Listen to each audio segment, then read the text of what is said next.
Update muna nga tayo sa mundo ng basketball, partikular na sa Liga ng Bayan ang PBA. Good news nga ito sa lahat ng fans ng Barangay Ginebra dahil nagbabalik na si Jody Vance, samantalang ang import naman ng Blackwater Bossing na si George King gusto palang maging naturalized player ng Gilas Pilipinas. At itong si Coach Yeng Giao ay meron ngang reklamo sa format ng PBA sa quarterfinals ng Governors Cup. Ngunit bago yan, pakipindot naman ang like, subscribe at ang notification bell para updated ka sa lahat ng aking ina-upload. At kung gusto mong magpa-member sa aking channel ay pindutin mo lamang ang join at automatic ka na sa mga shoutout. At shoutout muna nga tayo dito kay Edmond Cubalsopnet, Nel Herbito, Chodoro Alonso, Ronald Verbosidad, Catherine Vigilia, Jobel Orot, Mario Martir, Kuya Moto TV, Ronald Verbosidad, Jamie Amadar. Good news nga ito sa lahat ng Barangay Ginebra fans dahil matapos magretiro itong si Jody Vance na may edad na ngayon na 47 years old ay muli nga siyang nagbabalik. At legit nga yan, ang akala kasi ng lahat ay bumibisita lamang itong si Jody Vance sa Pilipinas, ngunit iba pala ang kanyang pakay. At nagulat nga ang lahat nang makita itong si Jody Vance na nakikipag-practice sa Barangay Ginebra. Kaya naman pala siya nakikipag-practice ay binigyan siya muli ng panibagong kontrata ng Barangay Ginebra at gagamitin siya sa quarterfinals upang tulungan ang Barangay Ginebra. At ito nga yung memorandum ng PBA. At ito nga yung nakasaad sa memorandum ng PBA. Ang sabi nga dito, ang Barangay Ginebra ay binigyan ng kontrata si Jody Vance at ang kapalit niya nga o ang pinalitan niya nga ay itong si Paul Garcia na ngayon ay isa ng unrestricted free agent, ngunit siya nga ay nakaka-receive pa rin ng salary sa Barangay Ginebra. Kaya naman itong si Jody Vance ay eligible ng maglaro sa Barangay Ginebra sa quarterfinals. Kaya naman abangan na lang natin kung makakatulong ba talaga si Jody Vance bilang big man ng Barangay Ginebra, lalong-lalo na at makakaharap nga nila ang Meralco Bolts. Sa mga nagtatanong naman paano na itong si Paul Garcia na pumirma ng 2 taong kontrata sa Barangay Ginebra? Ang sabi nga dito ay unrestricted free agent siya at makaka-receive pa rin siya ng sahod sa Barangay Ginebra at kahit sinong team sa PBA ay pwedeng magbigay ng offer sa Barangay Ginebra upang makuha ang serbisyo ni Paul Garcia. Samantalang may reklamo naman itong si Coach Yeng Giao sa format ng PBA sa quarterfinals. Kung atin kasing titignan ng format, yung number 1 sa Group A na Talk and Text at yung number 1 sa Group B na Rain or Shine ay magkasama.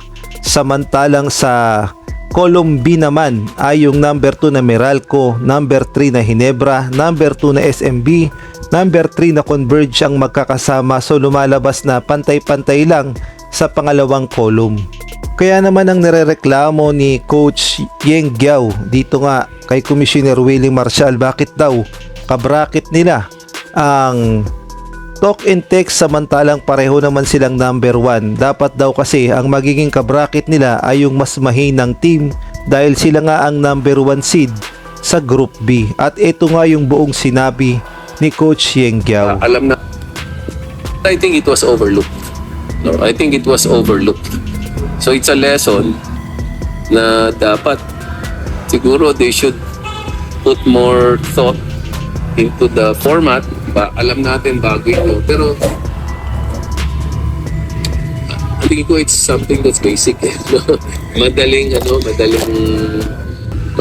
mong makita yung problema kung binigyan mo lang siya ng extra thought. Pero wala tayong magagawa, nandiyan na.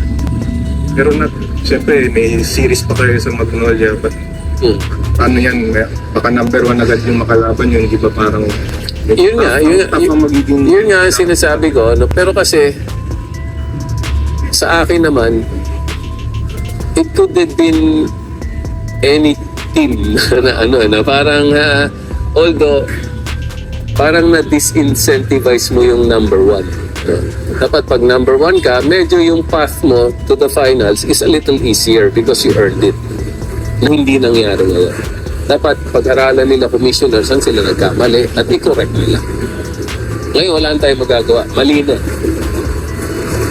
Tagal nyo na napansin yan. Matagal na napansin at tumahimik ako kung hindi mo lang ako tinanong. Sino na sabihin yan. Baka sabihin nila, yan na naman si co-chair, di ba? So, ikaw ang may kasalanan ng lahat ng ito. Binuksan mo.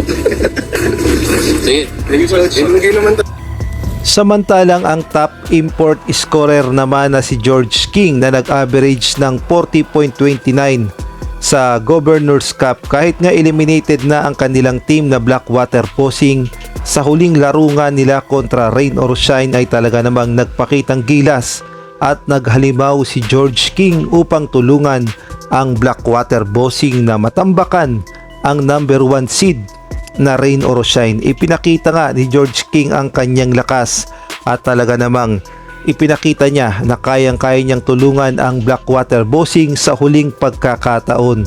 At siya nga ay umiskor ng 64 points at 13 rebounds natapos ang laban sa 118-139 victory ng Blackwater Bossing. Tambak nga ang laban na ito. At matapos nga ang kanyang 64 points performance kontra Rain or Shine, ito ngang si George King ay nagbigay ng interes na gusto niya raw maging naturalized player ng Gilas Pilipinas. At kung tutuusin ay bata pa naman itong si George King sa edad na 30 anyos.